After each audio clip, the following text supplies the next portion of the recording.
Hello, everyone. You're watching Mayshad DEI, our weekly series on diversity, equity, and inclusion.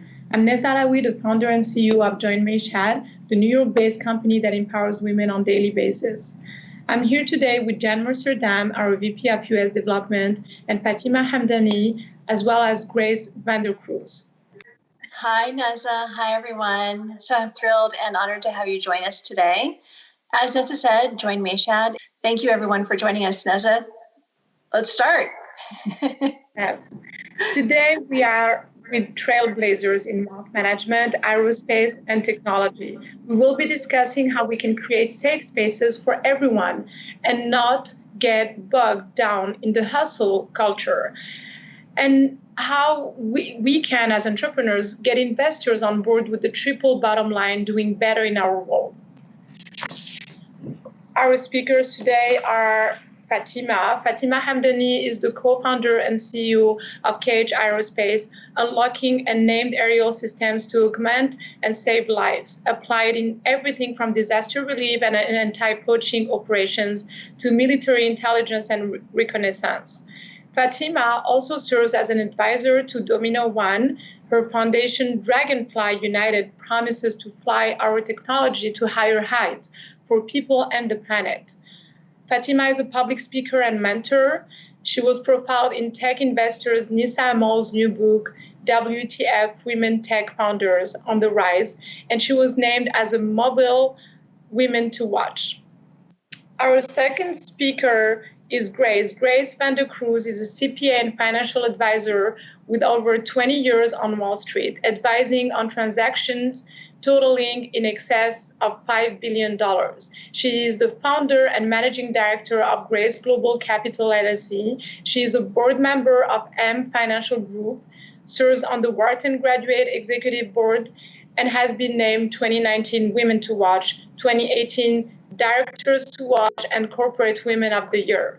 Grace is the author of a new book, Homeless to Millionaire, 6 Keys to Uplift Your Financial Abundance.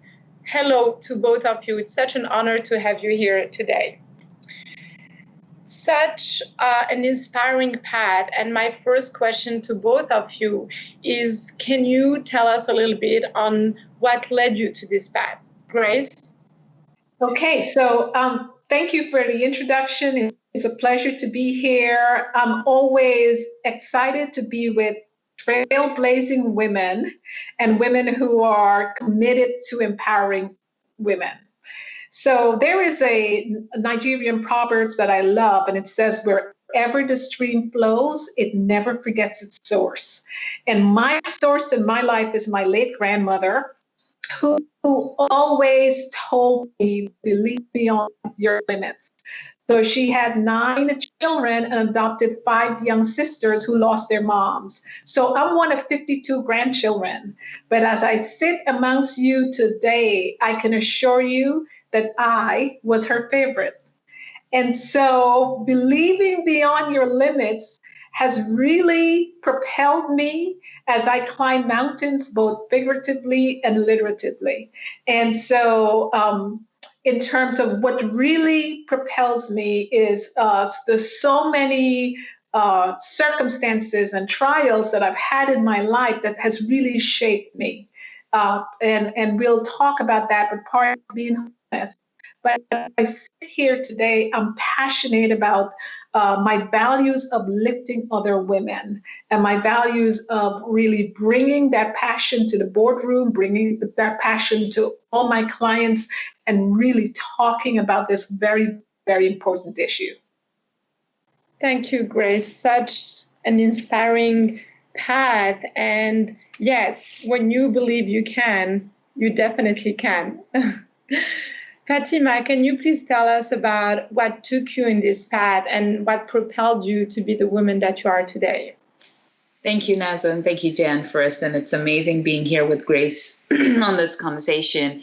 It's so relevant to our times and so relevant to everything else that we're doing and everything you guys are doing with Join Mayshad. It's awesome, really commendable. I was there for your first event, and I've been promoting you guys quite a lot because it's relevant and real. My path, like Grace, for me, it was my mom. She went into labs. She had no idea what she was going to do. She didn't even have the education that I now have, my sister has. But she always instilled that confidence that we would be able to achieve anything we wanted. I have a tattoo on my hand that actually says Ali, and it's more than religious reasons. It's the thing that she would, if you would fall down, she'd say Ali and get up. You'll figure this out.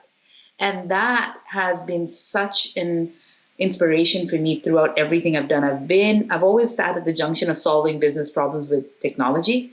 I connect dots very quickly, and I realize I do that even for people and human beings. I love bringing community together and seeing magic happen. But that also led me to my ability to build consulting firms, my ability to start new businesses in digital transformation, big data, intelligence, financial service. I sat across from some of the C-level executives in financial services, and I've told them how unless they start thinking about themselves as customer engagement platforms versus financial services trusted intermediary, somebody else will eat their lunch money like Facebook. And it's been interesting conversation in very male-dominated industries. And now I'm in aerospace and unmanned aerial systems and robotics, and I'm building an IP-based IoT infrastructure across all altitudes with a triple bottom line company. So in one answer, I think the universe colluded. A lot of times if you trust and you have faith in yourself, and for the longest time I used to use the word, I'm a survivor, put me anywhere and I'll survive. And I realized that I'm actually a thriver, put me anywhere and I will thrive. And I think that confidence has allowed me to embark on journeys which I never thought I would have. And it's been amazing. Thank you. It is so inspiring and important for other women to listen to this. And the common thread to both of you, apart from the fact that you're both thriving and working hard in what you're doing, it's really the empowerment of that female figure in your life. And yes, we do at Join Mayshad consider women the mothers of next generations. And we're all mentors and we're all responsible to make it happen for us, to be able to make it happen for others. Fatema, can you tell us a little bit more about your work and how it is changing and saving lives? Sure, absolutely. And it's very interesting, Naza, that you bring that question up, because when people hear of unmanned aerial systems, or as commonly known as drones, and I will rarely ever use the word drones, because drones are the quadcopters or the rotary devices you go to you go to Best Buy and pick up. I fly large fixed wing UAVs, so similar to airplanes versus helicopters, I fly in the airplanes of the UAV world. But getting into this, and what's interesting is when you say, hey, we're a mission-driven organization, what that means is we're building technology that can truly help the planet while we are looking at profit as well. And hey, my first customer set is defense, right? So it's a very, I've been challenged by my own sister who builds sustainable communities, who works in regenerative agriculture and permaculture. And she's like, you're working with defense? I'm like, yes, because when the mission of the company is saving lives and bridging that gap between aerial intelligence and decision making so that lives can be saved, whether that be our warfighters, whether that be civilians, wildlife anti-poaching, search and rescue missions, disaster recovery. What's very interesting, Naza, is more and more as our world is dramatically changing, what we do becomes even more important. There is a space war going on. We're creating space junk. Unless folks like us and what we are building that will also eventually go to high altitude below low Earth orbit and truly complement or even sometimes challenge the satellite industry to provide that aerial intelligence so that lives can be saved. So I hope I answered your question. Yes, totally. And yes, I totally support your idea of working for this client, because there is a lot of misunderstanding when it comes to certain industries or certain organization. And definitely when you want to bring solutions and create impact, you might as well do it with the ones that are the most exposed to sometimes doing right and being perceived wrong. Can I just add one last thing there, Naza? And I think this is important to even the conversation we're having as women. Empathy and intuition, right? Unless we are involved in that conversations, we can all sit on the sideline. You hit the nail on the head. I want to be part of that conversation, decision-making process where if AI is being implemented at edge, whether for data collection and I'm able to educate or bring that empathy into that discussion, that's how we're changing things, right? Fatema, one of the things I really appreciate about what you said is connecting the dots. And this show in particular is going to be an incredible example of doing just that, in the sense of you're in the aerospace space, and Grace talks a lot about using the metaphor of the mountain. And Grace, I'm wondering if you could tell us a bit about, your journey and what that means for you, both in the sense of physically what you do in your spare time for fun, but then also how has that really shaped how you step up as a woman in a traditionally underrepresented space as well, financial services. Sure. So today I have climbed over 25 mountain peaks on 3 different continents. And this journey started in 2004 when one of my Wharton professors invited me with a group of alums to climb to the mountain peaks of Bhutan. Our goal back then was to climb to 20,000 feet in 14 days, 8 days up and 6 days down. So 28 of us met, and on the 7th day, when we were at 17,500 feet, one of our fellow mountaineers got very ill. He was medically evacuated, but sadly and shockingly, we received word that he had passed away. And we were on the mountain in the middle of nowhere, having to craft our plan because there was a major disruption that occurred. And we curtailed our trip at that point and came back to mourn with his family. And of the 28 of us, a small group of us of 11 came together and said that the best way to honor his memory was to keep climbing, that we did not want to just use that as the end point, that we wanted to maintain a legacy, we wanted to continue the passion for climbing. And the vision was to climb during the day and have bonfires kind of not a relevant business issue. So I love this concept of connecting the dots because we're dealing in an environment right now where we have a pandemic, no one has planned for it, but yet we have to constantly recalibrate and constantly have a different mindset in this pandemic of changing strategies and having the agility to readjust. And so I'm always pleased to bring those lessons of leadership, of innovation, of team planning, but most importantly, of the mindset from the mountains to real life.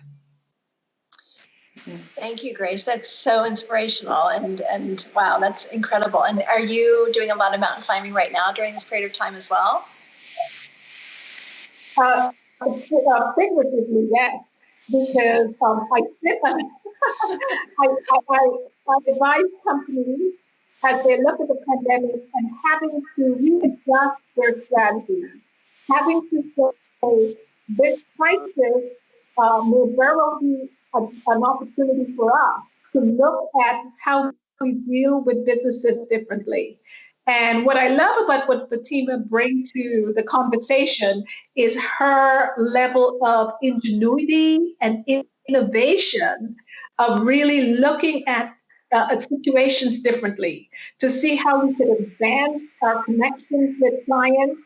And I am so pleased to work in the insurance industry because back to connecting the dots, when I was in college, my family had a fire and we lost everything in our home, our possessions, all of our memories in a fire, and the family had no financial cushion. And as a result, I lived in a homeless shelter.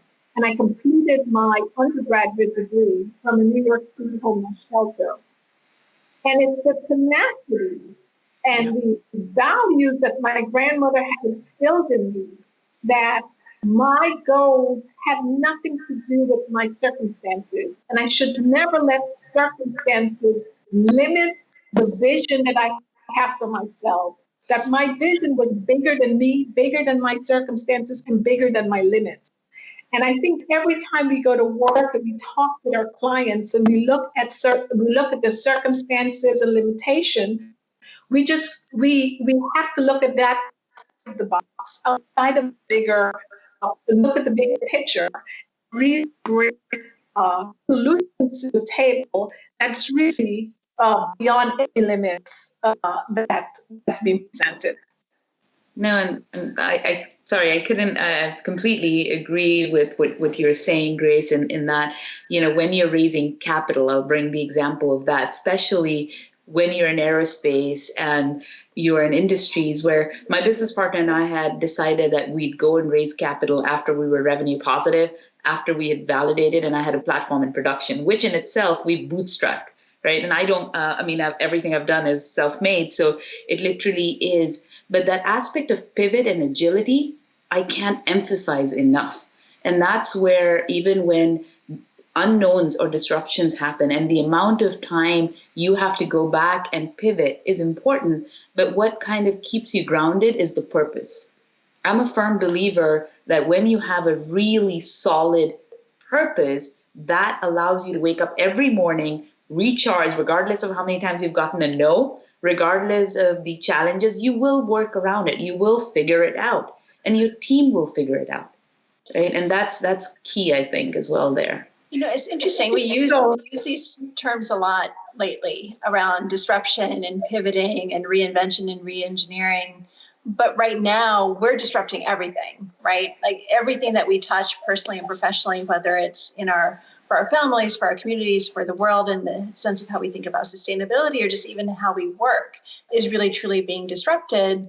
And my question to both of you is, like, how are you really staying true to who you are in this moment in time, given the fact that there's, number one, so much uncertainty, but then number two, so much change happening just in the sense of how goods and transactions and services are exchanged between parties, between clients, between customers.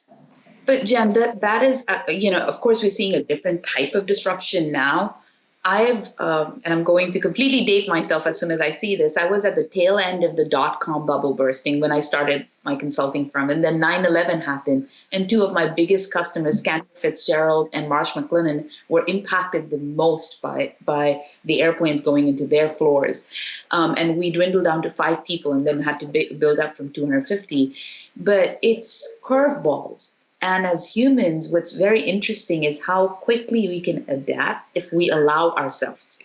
When we are rigid, that's when breakage happens. And that's where the aspect of that flexibility and flow and having our grounding practices. I use this term, and a lot of folks joke with me about this. I say, what if everything is good and good? If everything is good and good, that means there is no, oh, this is a bad situation, or this is.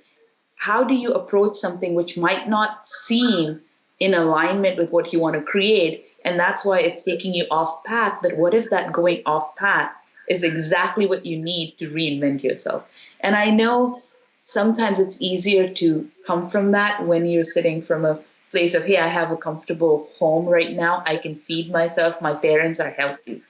What happens when those things get disrupted? And I have sat down with refugee families from Syria in Greece and had those conversations where the mother doesn't know where the next piece of bread is going to come from. So disruption around the world has been happening. We've just not paid attention. So now we've almost been forced to pay attention to that disruption. One of the things that I would add is that my life has been shaped by disruption. And as I look back and see the circumstances where I thought would destroy me, ended up making me stronger, ended up bringing some lessons that really, in the end, taught me resilience and tenacity. And as you look at the bigger picture of the world right now and this disruption, I think some of it is welcome disruption. Some of it we need to disrupt the status quo. And we know that no growth will occur in our comfort zone. And so it's not comfortable and it is painful, but some of the social disruption that we see happening and the boiling points that's happening in the world and people's crying out for pain because of the lack of equity, lack of justice, is absolutely necessary. The question is, are we prepared to make the big changes? Are we as a society ready to move beyond the PR statements and really make meaningful changes? And I do think that there is an awareness that's been brought to our society that we didn't have before. And with a higher level of consciousness, companies that are ready to take the leadership, companies who are willing to make the leap and the change will benefit significantly because there's an awareness in the public that says we are more interested in performance than promises. We're more interested in seeing meaningful, measurable changes that moves beyond the PR statements that you've just given us. And for those of us, women who are in the C-suites, it is up to us to use our voices to make sure that we are change agents in companies, advise companies whose boards we sit on, companies where we have influence over, because my life is a path. My legacy will be what change have I really helped propel when I had that seat at the table and my voice was being heard. Grace, you have such an interesting background as well, coming to this from through an auditor's lens, right? So as a CPA, as an auditor, as a wealth manager, and we know that everything from big data to how compliance is managed to all the regulatory issues that are coming up in servicing during this moment in time. What is your wish for the financial services industry? Like looking forward 5-10 years, what state would you want to envision? So my wish for the financial service industry is to use this time as a gift. This gift of really having to assess and reassess where the companies have been. When you look at the fact that 85% of the financial decisions are made by women in this country, there's a lack of women advisors, there's a lack of women in the C-suite, and there's a lack of women in leadership. And so if the financial service industry is seriously devoted to serving the needs of women and really capturing that underserved market, meaningful changes must be done.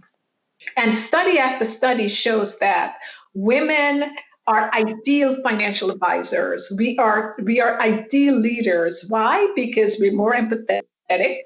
We are much more willing to listen.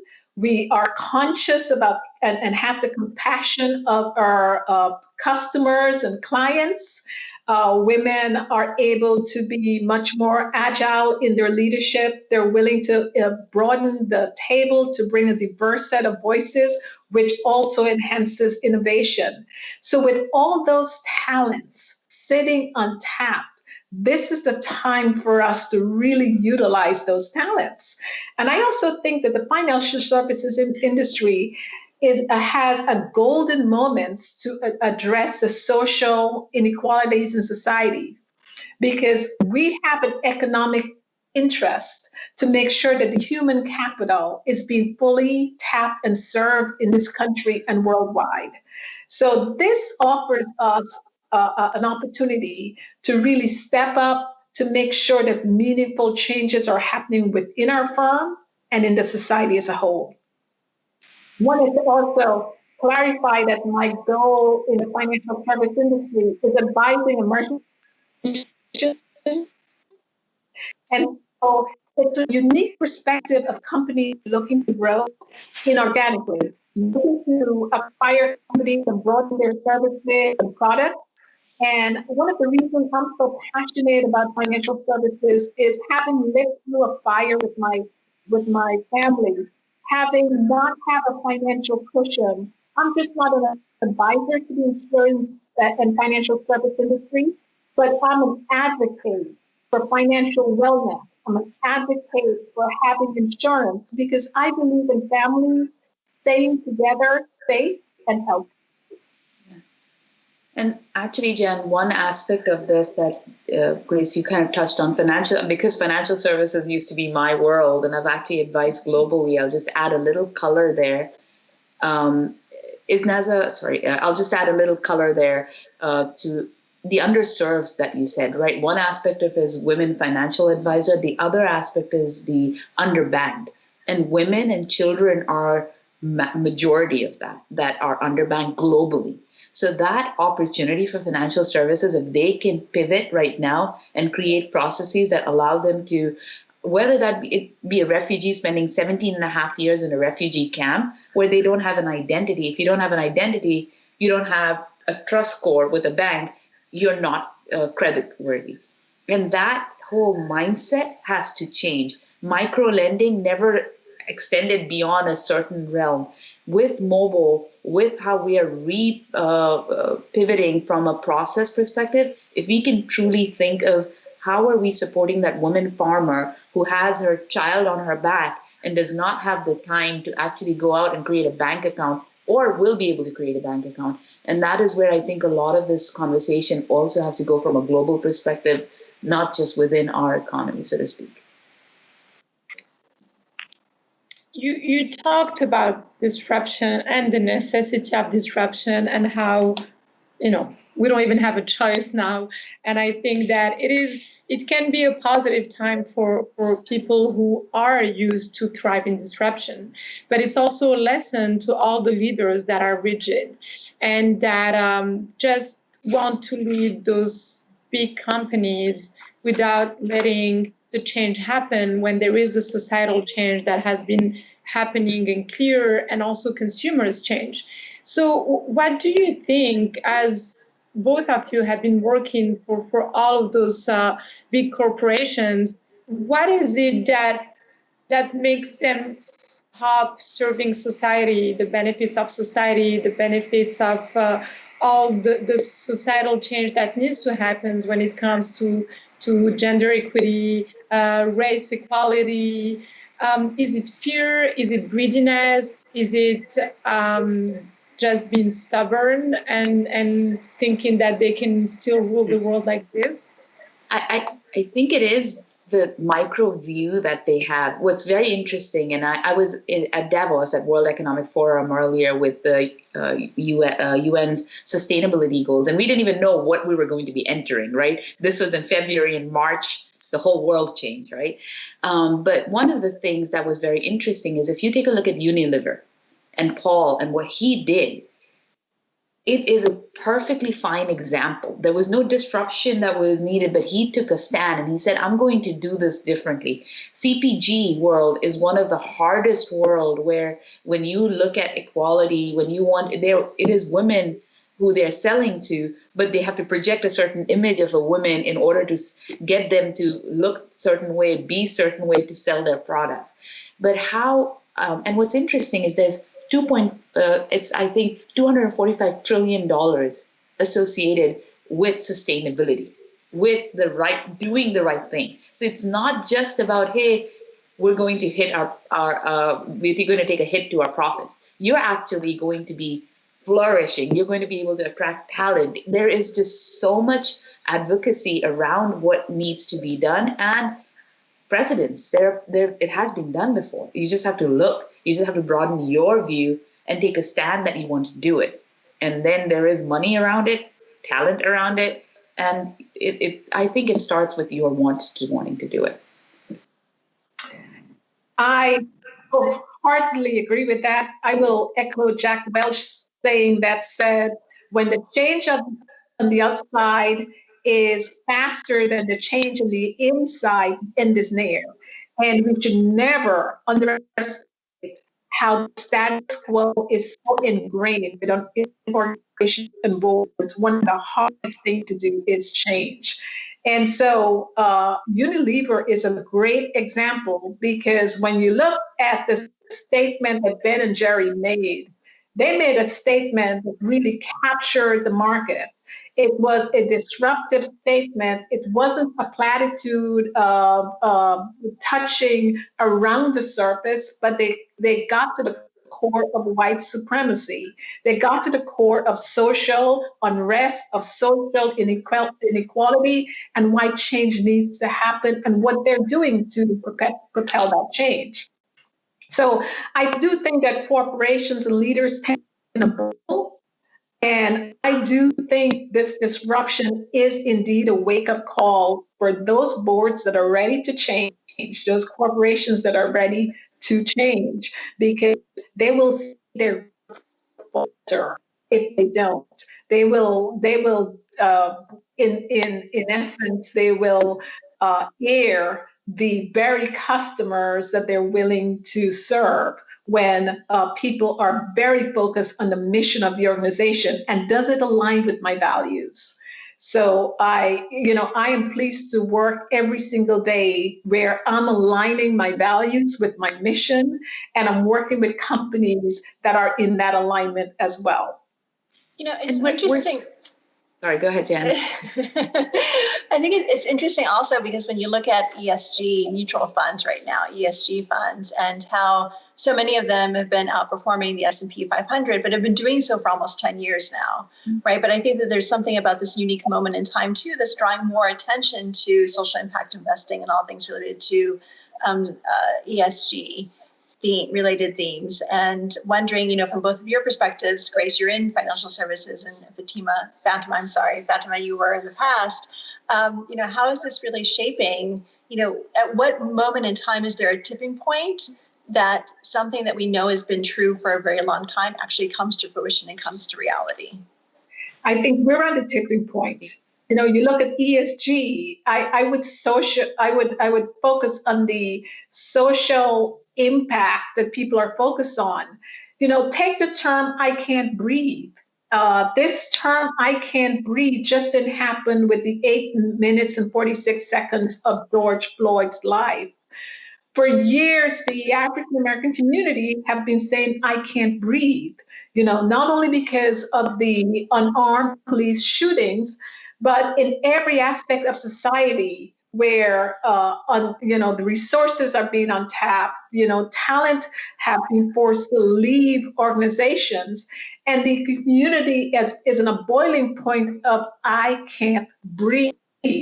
However, because we now have the world who is being disrupted by the pandemic, and they're sitting looking at their TVs at this time and looking at the murder in such cold blood, it has now gotten the attention globally, and that has reached a tipping point. So that's one example, one key example of the tipping point of why, focusing on the mission of the organization and what kinds of social changes and impact is being directed.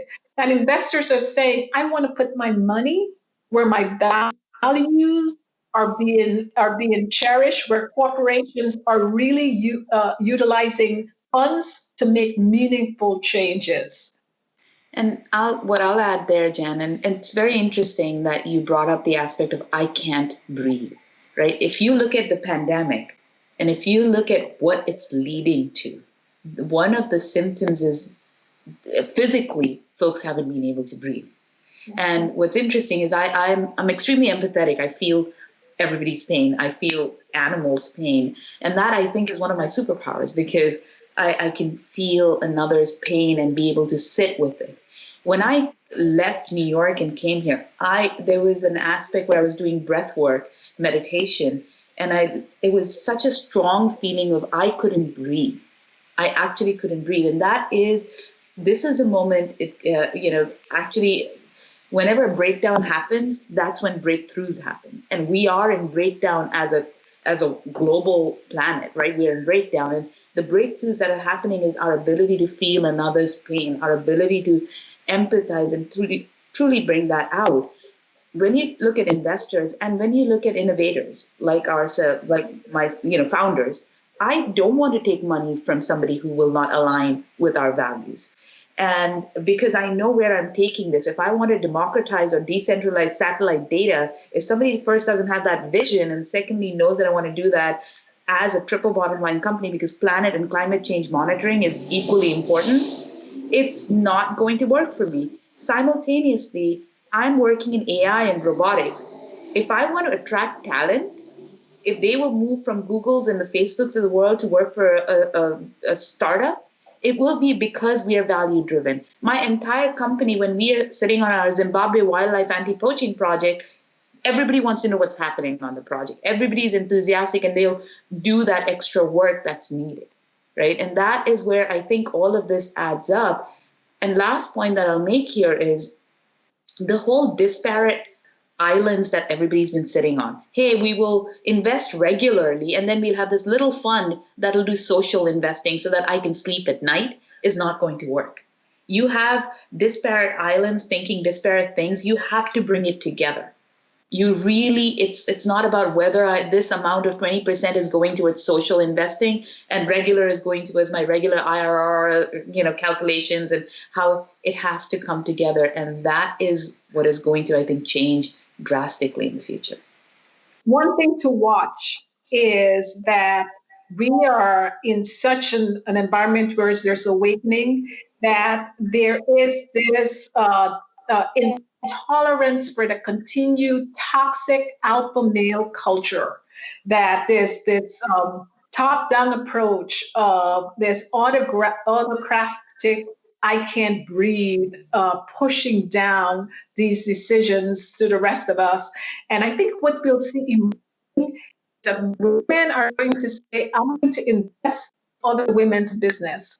I'm going to invest in businesses that support women, businesses that will be much more empathetic to the needs of societies, and that's where I'll put my money. So the she economy will emerge out of this as a major, major winner. And companies that are not paying attention to this will miss an important opportunity. We were talking to female leaders in VCs, and we were talking about the why we do not have a lot of women who are already have had an exit plan and who are investors themselves and so on. And definitely it's just because they just started getting backed by investors. So you need to give it a time. And so just when it comes to societal change, I would like both of you, and that's going to be our closure questions today, is to project ourselves in 5 years here in the United States of America, and to think of what could be a more equitable, more diverse society for everyone to be able to live the American dream. This is the reputation of this country internationally. And when we hear the inequalities that are happening in the streets, it's just heartbreaking. And so what is it? And I understand that it cannot come overnight, and it's not just the government, it's a systemic change. And everyone from corporation, private, public organization needs to get involved. So if you can give us some solutions that we can keep with us. Grace, you want to go first, and then I'll add in? Absolutely. So one of the awakening that we're experiencing is that the American dream is a hypocrisy. That the American dream, which says that there's a meritocracy, that if I educate myself and I educate my family and I do all the right things of investing in hard work and diligence, I'm going to keep climbing up the ladder. And we are quite aware that there's a glass ceiling, sometimes a cement ceiling that just, you're hitting. And we are saying collectively, this is unsustainable. This is not a breathable, livable, sustainable way of enhancing any society. So what can we do to change this? And this is the time of change. So in terms of changing this, I think pushing for gender equity, racial equity, social justice, are the three most important things we need to focus on in society. And until we're able to make measurable, meaningful changes and look back to say, yes, as a result of what the corporation says, it wasn't just empty promises, that we actually saw changes. We saw women being promoted. We saw women leading boards. We saw women leading corporations. We saw women really taking an active role in the way the companies position themselves and sell to women, and that women being served. If you've got a key constituents that they're not being treated equitably, everyone suffers. If you have African Americans who feel disproportionately affected by these hypocrisies of democracy, everyone suffers. So we have a vested interest in that. So I'm pleased to be living part of the American dream, but I realize just like climbing a mountain, it's not where my footsteps are in the mountain, it's who I'm listening behind me. That's very, very important. But I can't just get to the mountain top unless I'm relying on those in front of me, and I'm making sure that I lift as I climb.